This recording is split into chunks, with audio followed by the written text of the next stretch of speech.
You're listening to Pop This, the podcast where two women talk about everything pop culture. Here are your hosts, Lisa Christiansen and Andrea Warner.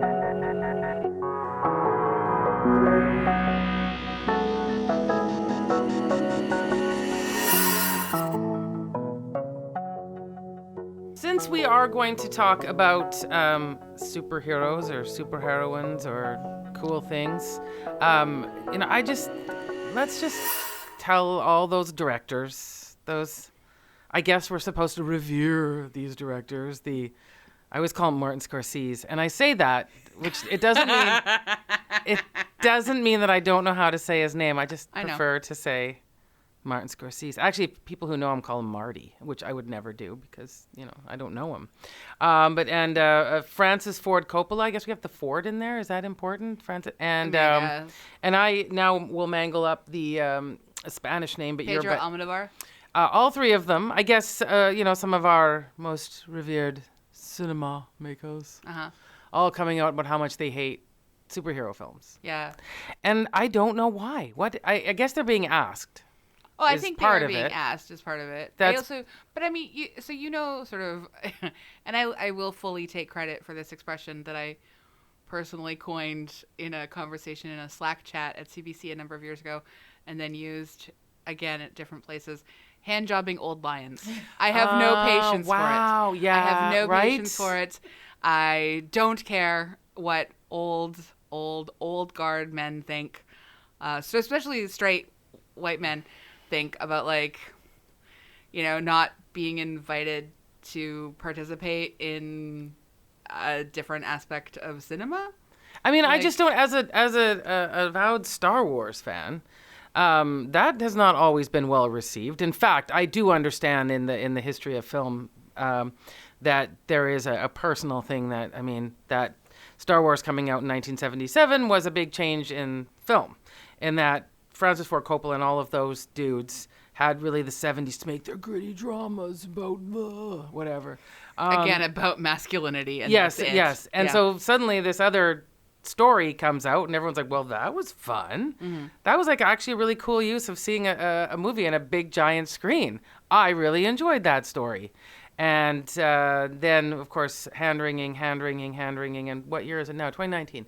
I don't think much has changed on that front, but I just don't know why we're having this conversation. I know we have a guest here who knows a lot more about this than I do, but... But one of the things I know we will get into, and one of the frustrations I have with this conversation, is this idea that somehow superheroes aren't rich characters, that they have nothing interesting going on in their inner lives. They're not having to deal with big decisions or character evolution. And I can't think of anything more wrong. I mean, did these people not see Black Panther? Yeah. Did these people not see... Oh, any number of Marvel movies, nothing that DC ever put out. But did people not see the original Superman? I was just going to say Superman, exactly. Yeah. There was a man struggling with so much. Yeah. So much. I mean, never mind the weird adoption story he has, flying from another planet. A lot of people might not believe that. But when he got to the Fortress of Solitude, it all made sense. Sorry, jumping ahead. But still. I mean, spoiler for anybody who doesn't know. Who didn't see a movie that came out in 1978. I was it literally came out 1 year before I was born. Well, there you go. We've had time to catch up. But yeah, it frustrates me because I hear what you're saying and we don't need to do it. But I guess what bothers me is the ignorance. But I think of the conversation. But I think it's the same conversation we have so frequently, which is what counts as art, and that sort of highbrow versus lowbrow nonsense. It's very much about upholding barriers, systemic barriers that specific people have put in place that determine sort of what has value. Yeah. And that's not that exciting to me. I just these guys, people are always going to whine about feeling as if they are being excluded from an area of the world in which they thought that they had the sole right to exist. Yeah. And they're also going to whine about things that they're well, I don't see the greater metaphor here for something more important, more worldly, like blah blah blah. I watched Goodfellas. We've all, and that does this refresh your memory? Do you remember that conversation a few years ago about the guy that brought up that women don't watch Goodfellas? Uh-huh. Yeah. Oh wow! I'm just like getting like old anger I shoved down. But I mean, now I've just brought it back. Like just this idea, like comic books originally were sort of like anti-fascist artwork. Like Yes. I mean, Exactly. this is it has huge cultural context and Yes. importance. And I'm not going to argue that like every Marvel film is like, that whole backstory into whatever. Wonder Woman is quite the trip too. But there's a lot of interesting stuff that's happening that and if there's one thing that we know in this world at this moment, it's like we need more things that were rooted specifically in oppressing fascists. Yeah. I mean, and also I just can't get mad at anybody who decides that they're going to make a boat payment movie. Or that they're going to make an alimony or payment that, movie. yeah. I Like, can't get mad at anybody who decides to do that. I can be mad at another Bob Dylan documentary, Well, can't yeah, I? that. Yeah. Thank you, Martin Scorsese, for that little gem on Netflix. well, that's the other thing. Like, if any of these sort of directors were interested in telling slightly different stories, like, I mean, and I'm gonna, like, Pedro's kind of a different sort of beast. He's got a lot of interesting things going on, but he also constantly depicts, like, violations of consent in his films as a means of titillation and not as a means of horror. And but these other guys, they're only interested in telling stories about how difficult it is to be like men, and those stories have had just so much, like they've taken up so much space. They have. And I'm surprised they don't notice that a lot of those Marvel films are the ones that are really bad. are. They are just literally about that as well. Just a bunch of dudes taking up space. I mean, some of the Batman movies. Yeah, but that's not Marvel. No. Well, I'm sorry, DC. Were they? I'm sorry, I didn't know we were specifically only we're pretty talking. no, I'm kidding. Yeah. What about that ended the most recent not Black Panther, the most recent Avengers Endgame? Avengers, Endgame, yeah. Everybody was there, right? Everybody was in that. Everybody was there. So I enjoyed that. Nothing happened. No, nothing. I mean, nothing at all. happened to like when the worlds collided. Yeah. There wasn't the world didn't explode. I have to say, I very much enjoyed the most recent Spider-Man film. And not just the other The animated one? The animated one I love. Like, oh my God. That's Oh one my of God, the that's best One of my movies. favorite films of last year. Yeah, Yes, glorious. exactly. Glorious Yeah, film. yeah. But also, I like the Tom Holland Spider-Mans because I don't know if I've seen those. they're actually pretty fun. I Yeah. haven't seen the last one. Yeah. Okay, I like Yeah. it. I like it. And yeah. It's I do just- my best to keep up. I think I've seen all the Iron Man. I don't know.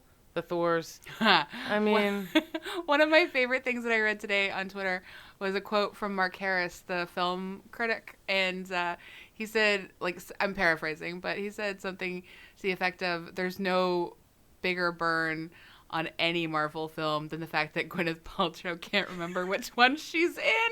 oh, I know. I don't think that's a burn because when you think of all the weird wonky stuff that she's probably personally tested for goop. Oh my God! It's Think of all the amazing she jade can remember eggs. anything. Yeah, You know, yeah. they had a very deluxe Men in Black pen, I think, at Goop. That just It's made of onyx. onyx, and your memory's gone, but it's a beautiful little item It that you can just- also use as a room atomizer. Amazing, amazing, amazing.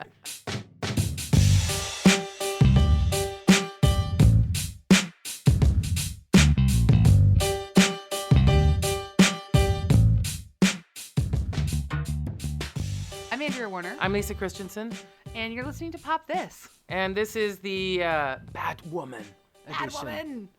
I feel like there should be. I wish. Can you please make that face in the photo Sure, that we take later? absolutely. Okay. I wish we could have like the comic book on the outside where they always have the number, the series number and all that. So this is. Although what are we at? 200. Well, we don't. I mean, this is probably either going to be their 201st or 202nd Yeah. episode. No, actually, probably 204 or 205. Yeah, there we go. Wow. We don't know. Oh, We'll okay. it's in the future. Yeah, it's in the future. But our special guest today, I'm so excited. We're so excited to have you Yes. back. Cecily Walker is a librarian at a rather large library.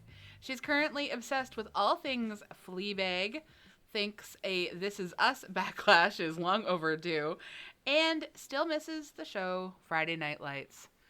Here to all of those things. Yeah, we agree with all of that. Yeah, I'm with you on all of it. Yeah. I mean, I still watch This Is Us. I know that this episode is not about This Is Us. You're just going to hijack it Can now. you imagine? You're just like, you know what? I know I said Batwoman, but like we're going to do This Is Us. Yeah, if it's not about Beth and Randall, I just don't care.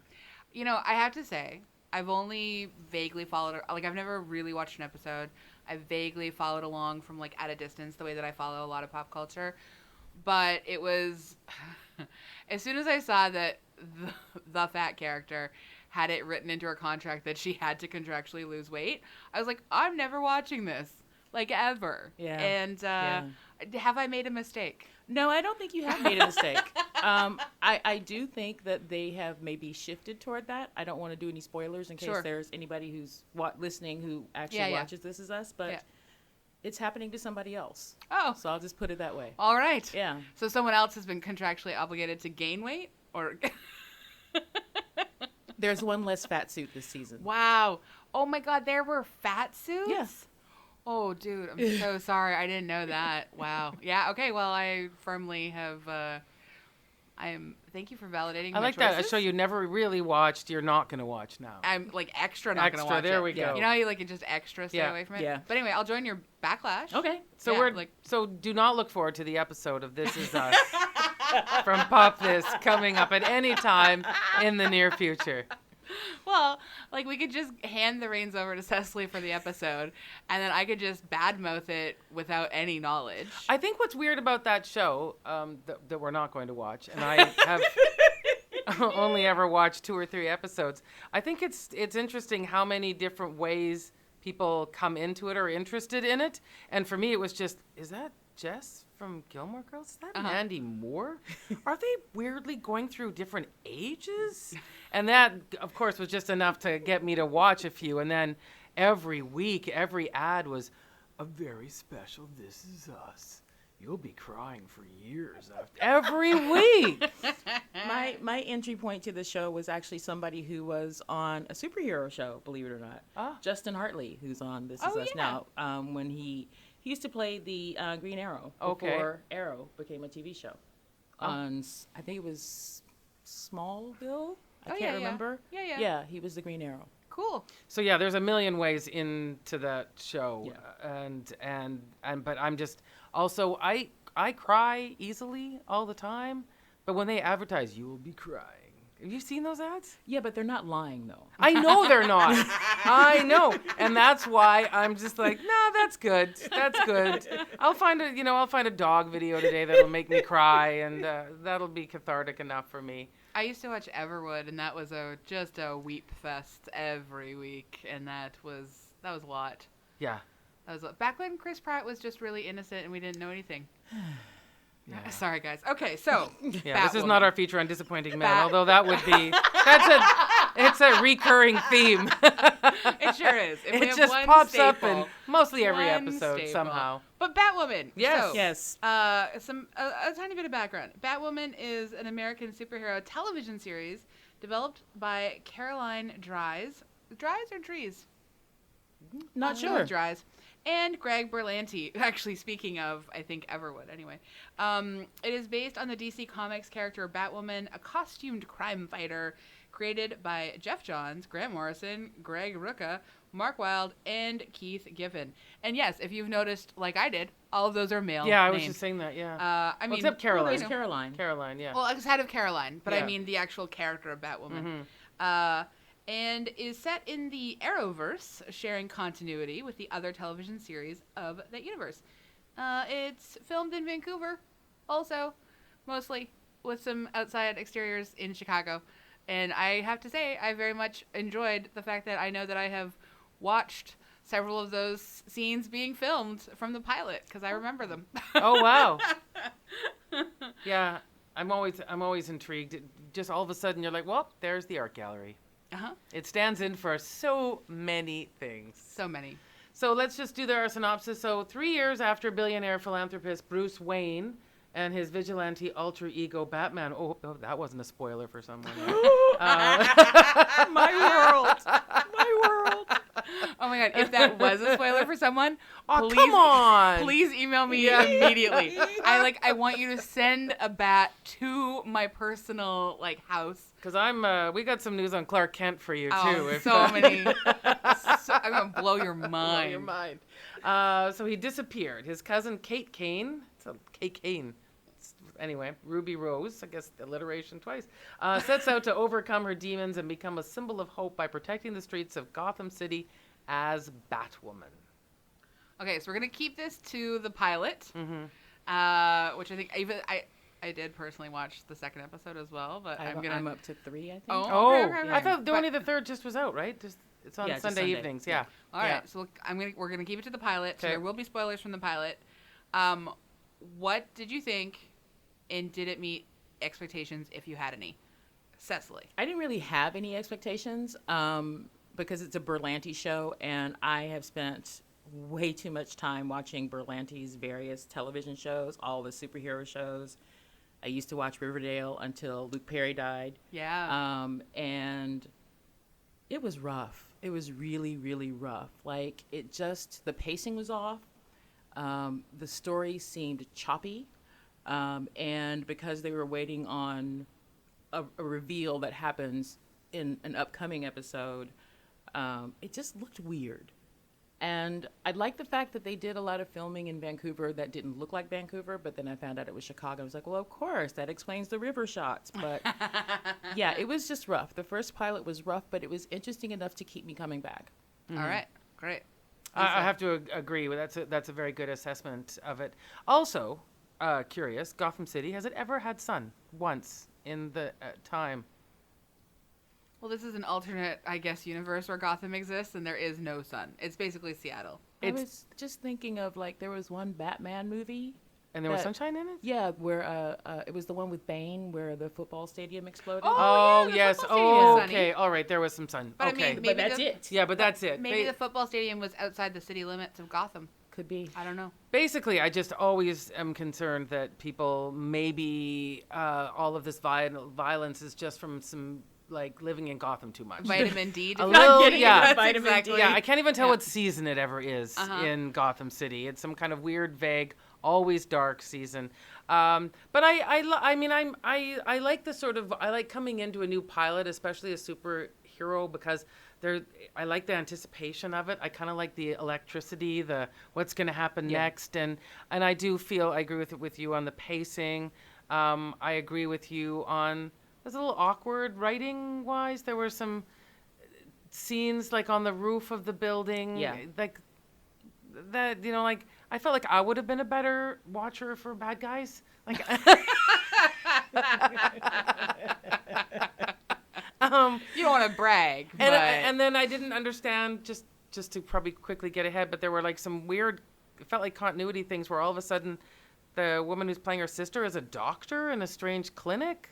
Yeah, she's a med student and she's running a clinic. Underground clinic. Yeah, but it was all of a sudden what? But that everybody knows about. That everyone knows about. And I rewound because I'm like, did I miss the scene? Because we'd been setting her up as some vapid Instagram influencer. Yeah. And then we just jump. I would have liked to. Anyway, there were some of those things that I felt like they just wanted to get to quickly.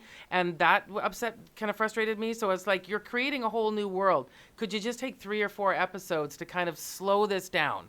What's the hurry? Yeah. Couldn't we just have a little bit more how did she meet? How did Kate meet the officer that she had the affair with at school? I would have liked to have seen some... some build up and a love story. But they've probably got 4 or 5 more seasons to get into all of that, though. So they'll do some flashbacks and stuff. Yeah, okay. I think, so I'm going to be the Pollyanna. I can't believe I'm cast in this role again. Where I'm just so I think this is kind of what, I think this is one of the ways that you can do a pilot, which is you drop people in, you tell them almost nothing, you don't do a great job of setting up anything, and as a hopes, frankly, of entreating people to want to dig deeper as the reveals come. Yes. So, I mean, it's a storytelling strategy, it's a journalism strategy sometimes, depending on how you've written a feature. This hope that you can hook them right away, and then you can sort of reveal very slowly. And like you said, like through flashbacks and things like that, like the pacing didn't bother me so much. And I think it's also because, I do watch a number of superhero things, and I did watch, God, it's not Small Girl. Supergirl. Smallville. Oh, Supergirl. Supergirl. I watched You got it. Small Girl. Super girls. It's a I small went- girl. So I did watch Supergirl for like 2 or 3 seasons before I kind of just fell off. And that was always like a little bit hokey. The writing's always a little bit hokey. Like it wears its like feminism very like specifically, like it's the kind of thing that it's like she would definitely wear like a feminist AF shirt and then like have bought 6 more in like different colors. And I like that though, because I just like, we frankly need some of these shows that are explicitly telling and instructing people, like spelling it out all the time. And so what I thought like was interesting about Batwoman is it doesn't really spell it out. Like we don't know much about Kate other than like She really likes Ramones t-shirts. Yes. Well, she also like, you know, the moment She's a big motorcycle. Motorcycle. The big reveal about Kate really is that like she refuses to lie about being gay and, you know, will not sort of like stay in the military school, police school, whatever. Military school. Military school. Whereas, I really like her, Tandy.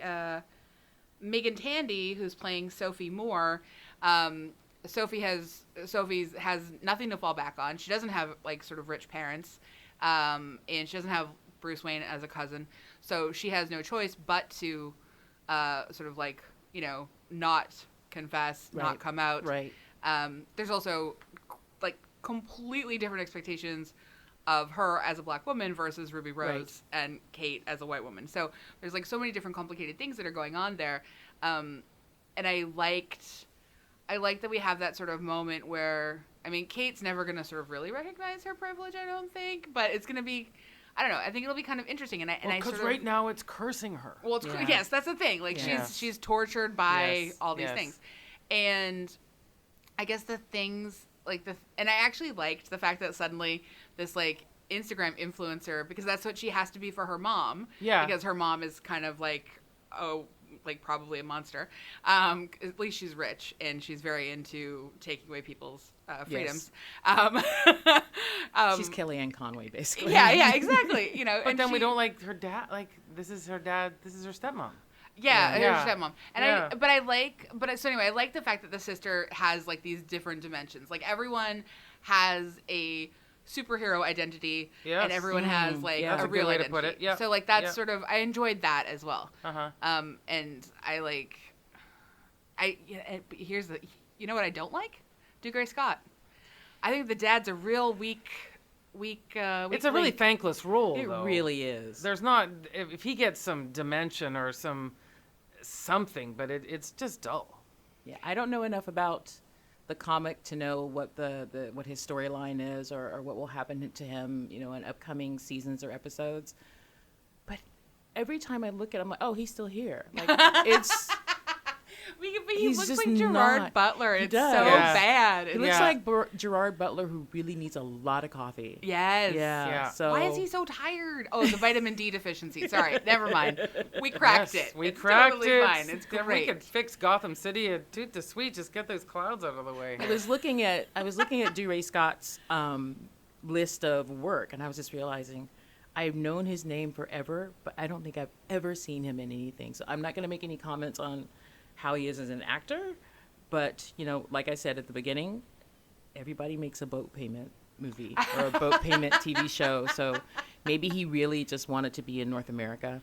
Maybe. Yeah. Maybe. Like, maybe he's, like, really anti-Brexit, and he's just like, I gotta get me to Vancouver. He's been trying to get on shows in North America, and every time he's on a show in North America, it usually lasts about 5 episodes. Yeah. Well, I would just like to see him, you know, have more than 2 acting ranges, which is like angry and caring. Yes. Angry and then caring. Yes. And those seem to be the 2 faces of her dad. Yeah. So you know who I do love so much? Batwoman? Alice. No, I love Yes. Alice. Alice? Oh. Me too. Like, okay, again, knowing very little about the comic, I was so pleased to discover that Alice in Wonderland is a villain. Oh my gosh, look at you. You just did the villain laugh. Look at you. You're doing it again. I love it so much. Like, this is everything I've ever... I know this sounds ridiculous, but Alice in Wonderland is one of my favorite, like, things ever in the whole, like, you know, history of time. And this is just a weird aside, but...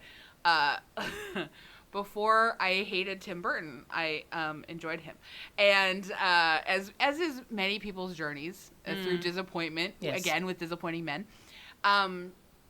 And when I got married, there happened to be at Sin City the fetish nights that used to happen in Vancouver. I don't know where this is going. Maybe they still... I like where this is going. Yeah, it's a great story. No, it's not a great story. But anyway, so Sin City fetish nights used to happen in Vancouver. I don't know if they still do, but they just before we got married, they announced a Tim Burton themed fetish night at Sin City.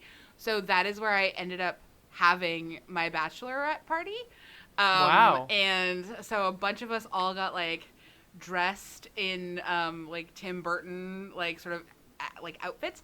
I went as a corpse bride. I wore my sister's wedding dress from when she got married the year before, even though it didn't really fit, so the back of it was all like kind of open and floppy, but I was like, well, we're at a fetish club, that's fine.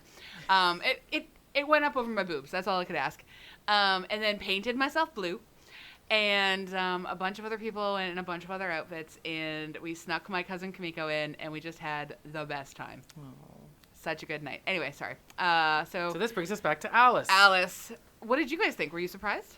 I just thought she was delightful because it's rare to see. I was having this conversation with a few people online. It's rare to see a woman who is deranged, and really doesn't care about redemption. Yes.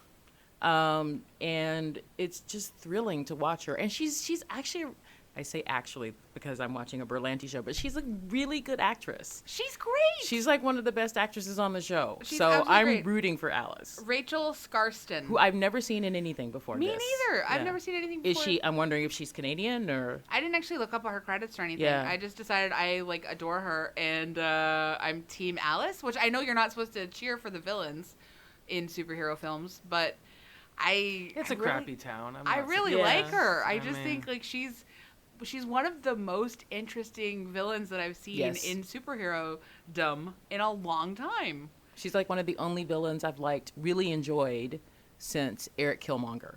From Black Panther, and wanted to root for, right? I mean, well, yeah. There's. But they always have it's all right. I understand. I have to get into the more of the superhero world. But it always... So we're watching Batwoman. Yeah, I know. But sometimes the superhero sort of world straddle, they kind of seem normal, and then all of a sudden there's that weird aspect where, why is she being Alice in Wonderland? Like, I don't even understand this. Mm-hmm. Like, why that? I guess we're going to explore, like, why... Because it's her sister, right? Yeah, like, because falling out of the car or whatever, she was kidnapped, I guess, or I don't know. Well, she she does sort of go through like the falling through the rabbit hole, and like I think we're gonna see. But it's a lot. It's a lot to decide. Yes. I mean, I get the sort of Batwoman transformation. It was kind of like, oh, I go into Bruce Wayne's house and he's not here anymore, and there's that costume. So I don't have that kind of access to my cousin's houses. No, you know? I don't either. I don't. But neither does she. She broke in. Oh, that's true. Right. But I like that flurry of bats. That was pretty fun. I mean, Yeah. the CGI bats are not bad. No. And I don't know why the assistant's still working there. Was he hoping he's going to come back, or? He's Lucius's son. Yeah, I know. Yeah. Like that whole, I just like really want to set you up. I mean, like I feel like he's still getting a paycheck. Yeah. Like I kind of feel like he's sort of like the id and the psyche of a lot of black people who are watching this show who are working for crazy white people. It's like, look, don't you break anything. Yeah. I got a house payment to make. Yeah, exactly. Yeah. If you break it, it's not my fault. Yeah. And he always has that look in his face like, okay, that's what we're doing now. All right. I mean, okay. We'll see how this works out. I feel like we're gonna get a chance to like see his character evolve I hope so. much, and I like the actor too. Like he's really good. I actually think all of the supporting cast is quite good. Like Except Jerry Scott. Yeah, except Jerry Scott. But I guess what you feel like, and I haven't seen the second episode, so I guess I need to know where it's going to go. Yeah. How does this all shake down? Like how? Because oddly enough, I've seen the pictures of her as Batwoman now, and she's got this long cascading red hair. There's a reason for that. Okay, yeah. I don't know what that is. Which we won't talk about. I haven't seen it yet. It's not part of episode 2 for me, anyway. So. So I just wanted to see where the story starts to go, and then I can feel much more invested, sort of, in the whole thing. Because at the beginning, it just seeing that Alice thing is just. To go back, because I don't know about the hair, but I know that even in the first one, they're like, "Oh, Batman's back." There's a real gender binary. So does she add to the red hair just because Yes, that's why. She's like, Spoiler. "I am Batwoman." Yeah. Oh. Because people were saying, all of these things were happening. And people were still saying, well, Batman's back. And she's like, no, he's not. Oh, okay, and so she basically made the decision. I guess add. I could say I'm saying this from the comic, not from the show. Yeah, it's a comic. Yeah. That's fine. But the reason why she decided to start wearing the wig, and she painted the bat emblem on her suit red so people would know that she's different. And to just say, well, I'm not Batman, but I'm Batwoman and I'm enough. Yeah, it's an interesting, because Ruby Rose has like a real like wonderful, beautiful androgyny about her. Yeah. Like it's super interesting to that's what I thought too. I was kind of surprised, but I understand that that makes. But yeah, Gotham sense. Yeah. has a pretty limited. Yeah, it is still a superhero drawn by men. So there you go. Batman or Batwoman? Well, That's all we can possibly. How do we distinguish? When I was reading up on the original comic, which is bizarre, so there was. Batwoman, before she became her own comic entity, she was there hanging around, and she was attracted to her cousin. And then but it was bury that. I didn't. Yeah. I wasn't sure if that was just about Bruce Wayne being so magnetic that no woman could even his own cousin. She's not even able to. Like, are they first cousins, second cousins? They're first What's the cousins, deal? aren't they? I think so. I don't have think no that's idea. ever I don't really. know. Yeah, I'm not sure. But then when she went to get a comic, her own, it was established right away that she was a lesbian. Yeah. Like in the comic in the was it like early 2000s? Something like that. Yeah. So that was right away. Yeah. The fact that the show, I find more people are supportive and curious about that development rather than when you read in the Wikipedia entry, there was like a lot of frustration and anger actually about her being a lesbian. Yeah, I feel like they've handled it like pretty matter of factly. Like I mean, it's been like I very much as a relatively straight woman, I very much enjoyed the makeout scenes. I would rather watch Ruby Rose and Sophie Moore make out than anybody else on that show. One thing I really liked is that, I didn't mean to cut you off, but one of the things I really liked is that the scenes between Ruby Rose and Megan Tandy, Sophie, is it shows how sexuality is not just black and white. I mean, you have someone on the show, you have Sophie's character who Kate is dismayed to find out ends up getting married to a man. Yeah. And she actually didn't say to a man, which would have been inside what I would have inside done. voice. Had I been writing the show, is probably how the direction I would have taken it in. But it's showing how sexuality is not just so black and white, which one of the things I would actually give points to the CW and to the Berlanti verse is that they are really they do a relatively decent job at portraying sexuality in all its various complexities and permutations. So good for them. And I also felt like the scenes, like we talked a little bit about this when we were talking about Booksmart a few weeks ago, but it didn't feel like they were like filmed with a male gaze at all. It doesn't feel exploitative. Mm-hmm. It doesn't feel like it's fetishizing anything. Like it just felt good, like it felt like a nice moment between two people who are super hot for each other and who have a lot of tenderness for each other. And then get fired because of it. Well, and then get found out. Like, I mean, it's, it's, like it felt, and actually the very interesting thing to me was when Sophie's like, you're going to have to let this go. Like, and I know that so if we do the flip on that is that like, this, I don't think she's going to, and it's another one of those things though, where it's like, a woman says no, but she means yes. Yeah. Yeah. And I don't love that no matter what's Yeah. happening. So yeah. And I guess we have to find out a little bit more about like this new husband as to like if he has any It's like state in the world. Like I don't think he does. Yeah. But like I just don't, and I don't care. All I know is that he works for Kate's dad in the company. Yeah. Wears But a I mean, unattractive suit Yeah. like everybody Yeah. else. Yeah. yeah. But we She know, is such like, but watching Ruby Rose though, what a great casting decision. And I just like to feel that everybody, no matter who you are on this spectrum, is looking at her going, I'm uncomfortable now. Like she is so magnetic. Yeah. And I just feel like that she is able to just have anybody watching that show being, I like Batwoman. What's really interesting to me about that is that there are a lot of people, lesbians, who were upset that she was cast. And they said that she wasn't lesbian enough. Which Yeah. Ruby Rose is just like, are you kidding me? Yeah. I remember that. Yeah, so Yeah. I don't know. I guess maybe they were... Was it before they'd seen it? I mean, or... This is when she was just cast. Right. So, Like the yeah, announcement. So they hadn't- what now when you watch it? Yeah, I'd be interested to know what they think now. Yeah, like that's... But also, like, what do you, like, I don't know. I don't, yeah. It's I don't know. not my complaint, I guess. No. And so I can't have any ownership over that or answers for it. But I'm just so curious as to, like, I mean, the burden of representation upon this show already is, Yeah. like, significant. And she's talked about it in interviews too, where she talked about how it's a challenge because she's happy to have this character exist. Right. Her and the creator of the show said Carolyn Dries. Did we go on Dries? We went with Dries. Dries. but Okay, either Dries. way. They said that they both wished they'd had a show like this and a role model when they were younger. Yeah. But she also said at the same time she wants to kind of move on with the story and be Batwoman. Yeah. And I understand that is a challenge because at one point you're like, yeah, that's amazing, and the other part I want to make this a normal, just like as we were saying, right? I just want this to be a normal part of her life.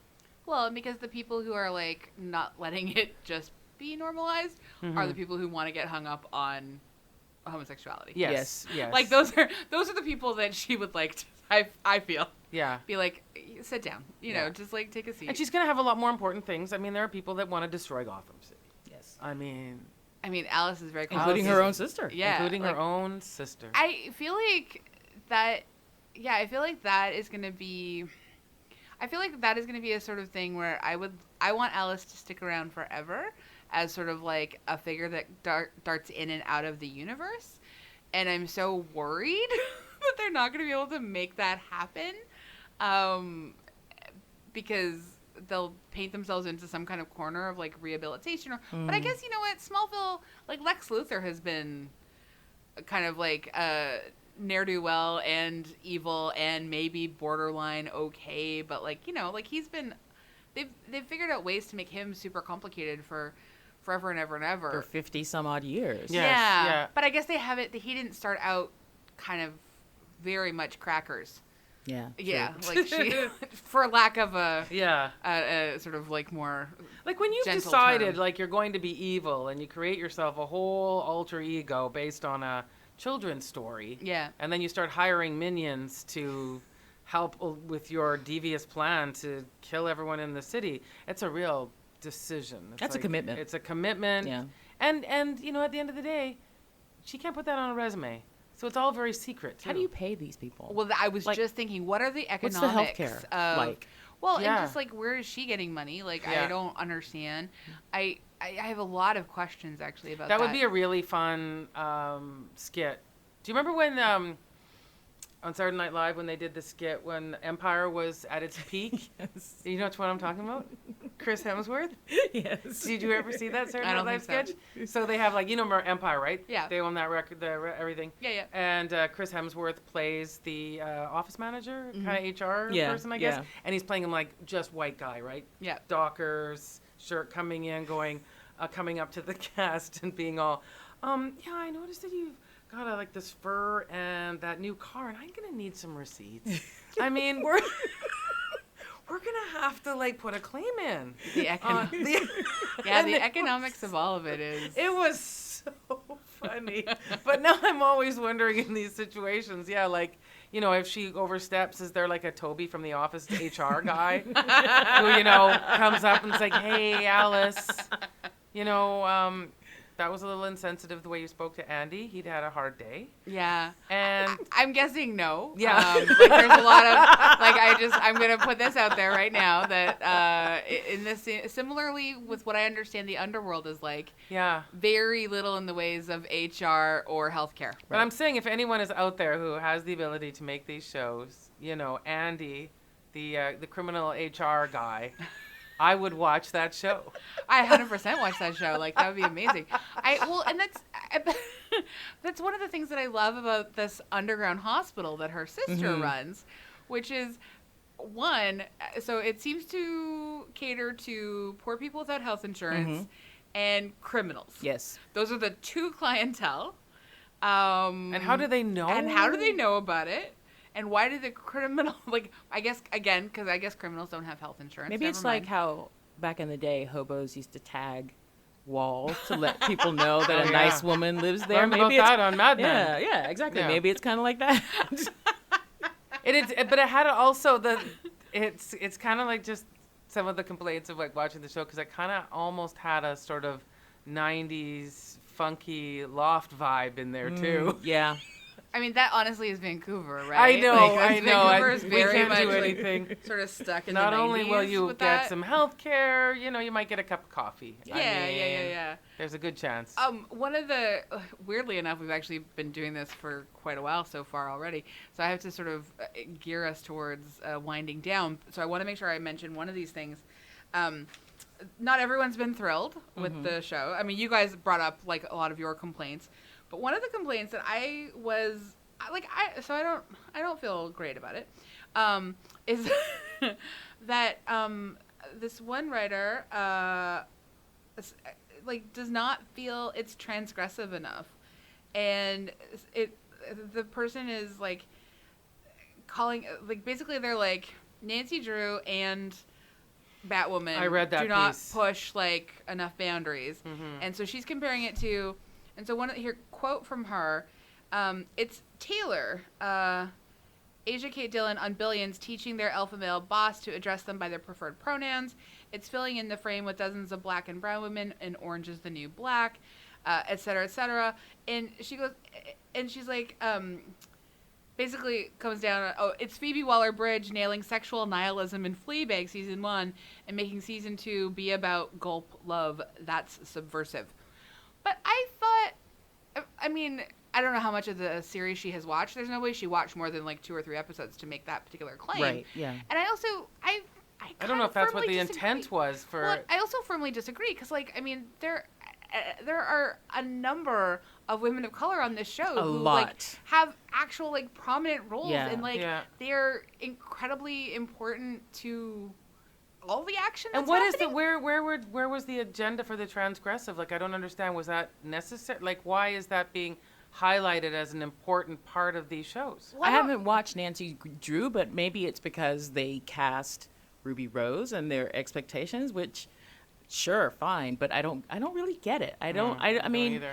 It also makes me think that this person hasn't watched a lot of superhero shows on the CW. Yeah. They're not designed to be transgressive at all. Yeah. They're designed to be very, very safe. They're designed to give you sort of the feel of the properties that you might see if you went to the movies, but still in a very, very PG rated way. So I can't think of a way that this show can be truly transgressive.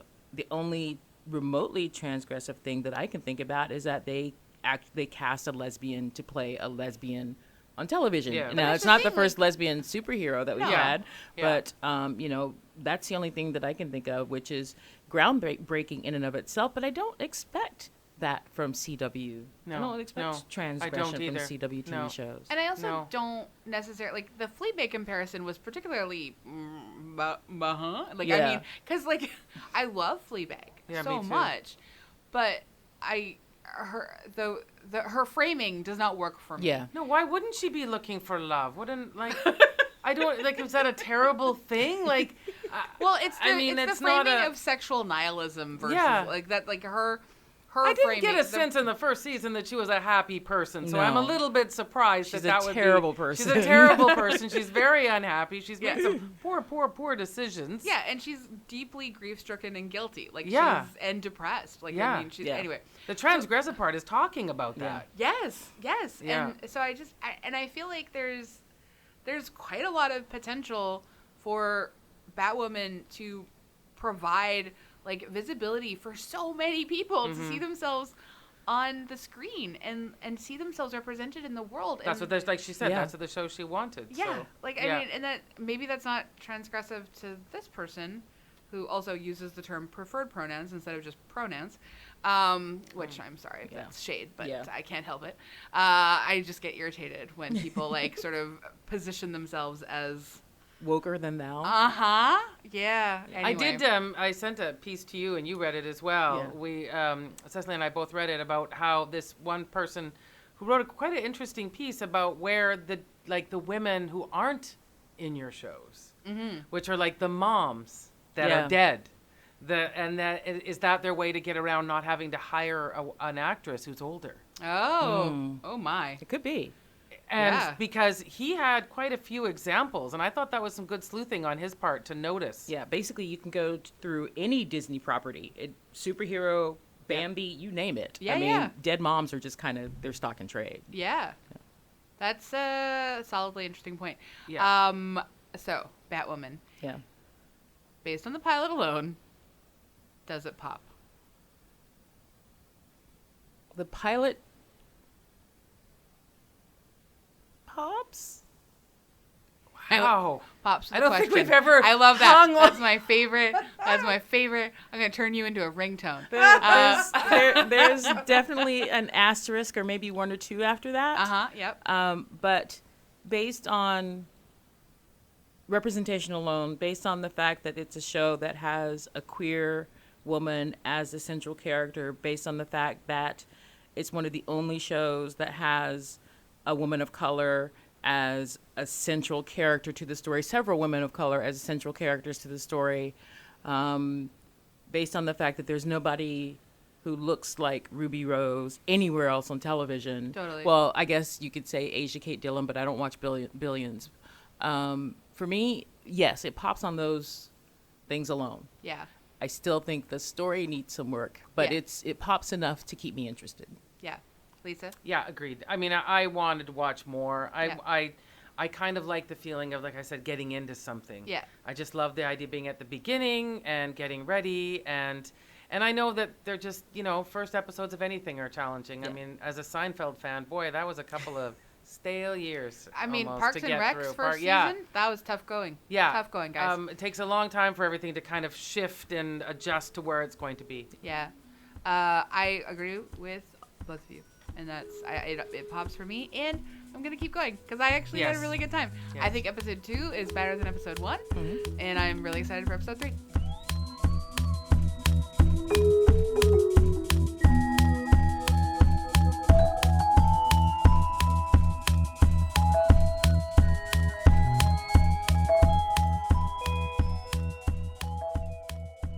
We also love to leave our episodes on something we recommend. Cecily is our guest of honor. You want to go first? I'm recommending a really good book that I read. It took me forever to read it, and I listened to the audiobook, and maybe that's cheating, but it's a really good book called Paul Takes the Form of a Normal Girl. The author is Andrea Warner. It takes place in the 90s, and it's about a character who shifts between gender representation and is able to gain entrance to spaces that they wouldn't ordinarily get entrance into. Wow. And because it takes place in the 90s when I came out, it's basically like a love letter to my youth. So it's a really, really good book. That's a great, sounds that's a great. good book blurb. Yeah. You should put that on the back there. Do you get to write blurbs as a librarian? No. You should get to. Should. Gosh. You should get to. Yeah. Lisa, how about you? Well, I have been enjoying a podcast called The Dollop. Yeah. I have recommended that in the past. We did on this show. I recommended it I remember. a Yeah, while okay. ago. Anyway, you go ahead. No, I just In particular, this last episode is a two-parter on Ronald Reagan. Oh, I haven't listened with yet. Patton Oswalt. Mm-hmm. And I only got, the second part wasn't out when we record this. But anyway, I have not laughed as hard ever. And I don't know if I needed to know anything more about Ronald Reagan, actually, but I do now. But now you do. But now I do. It's a podcast for me that I do find very funny, and I have listened to it a lot. And then there will be significant breaks that I have to take from it because they had a very unfortunate habit of doing accents.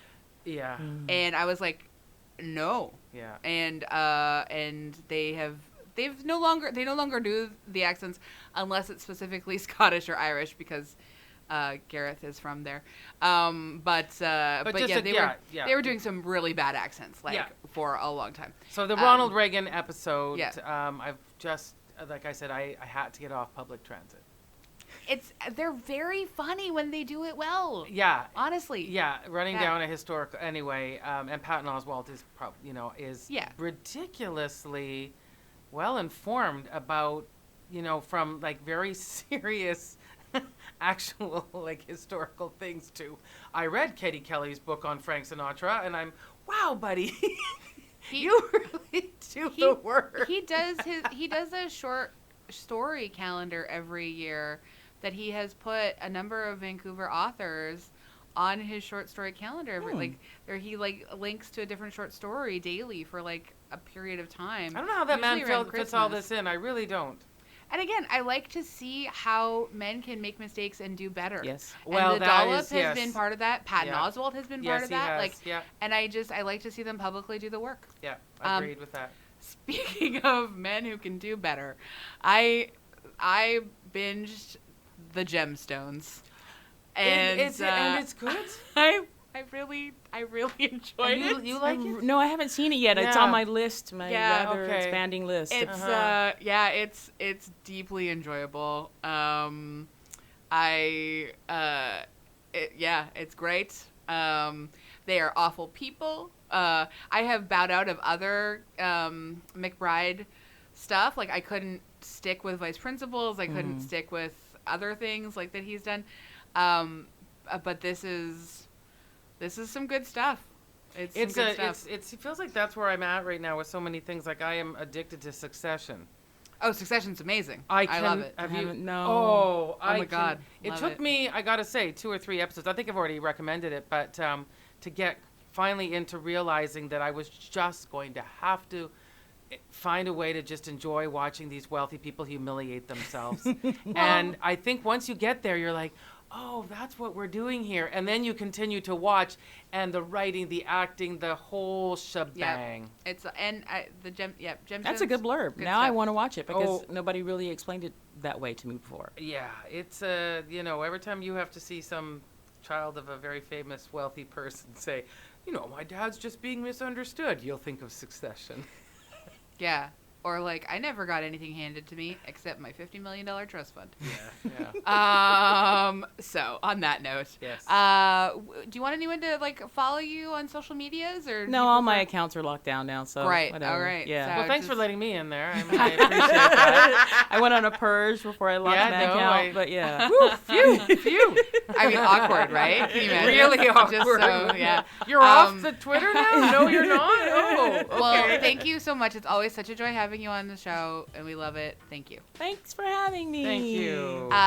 Thank you so much, everybody, for listening. You could hang out with us on the social medias. You could rate and review us 5 stars on Twitter.